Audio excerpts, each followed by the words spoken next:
Glad to be virtually connected now to the jury chair of the winner session in the category Science Engagement and talk to her.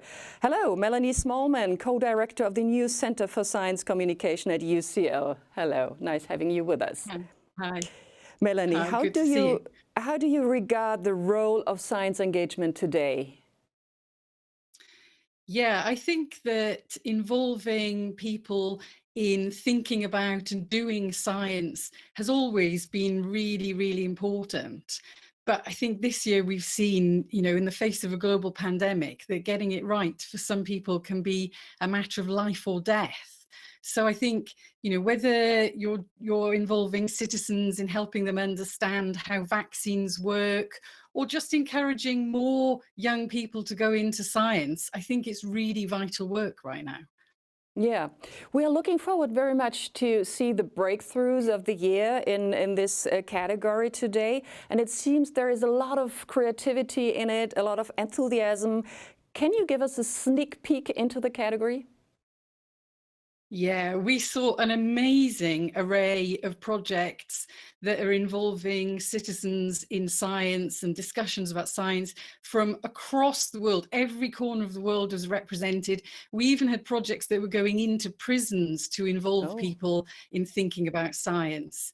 And we saw projects that were helping women and girls into science. We saw projects that were bringing communities together through astronomy. We even saw projects that were trapping people in science-themed escape rooms so that they could learn more about science.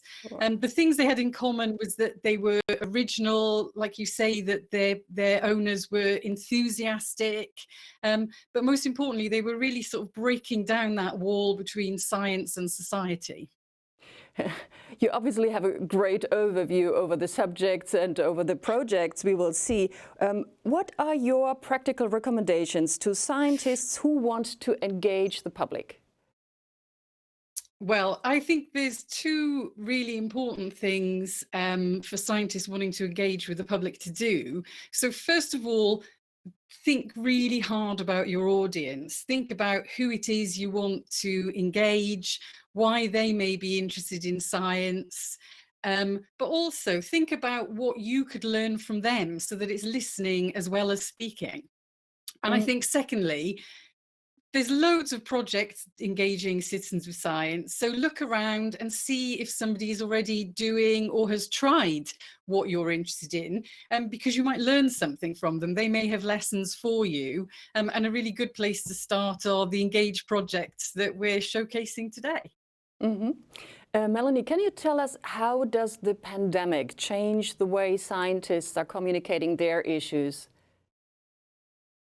Yeah, well, I think it's become suddenly all the more important that people hear from the scientists about the science and have, a better understanding of how diseases and vaccines work.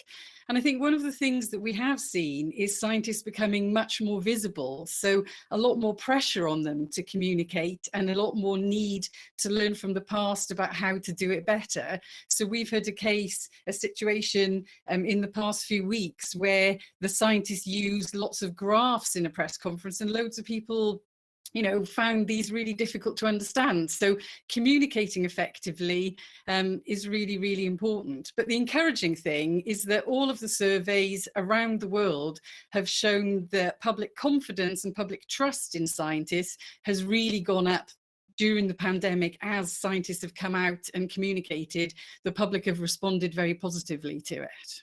Okay, thank you for the moment, Melanie. You stay with us since you will join the winner sessions. You will be the jury chair for the category Science Engagement. So thank you for the moment.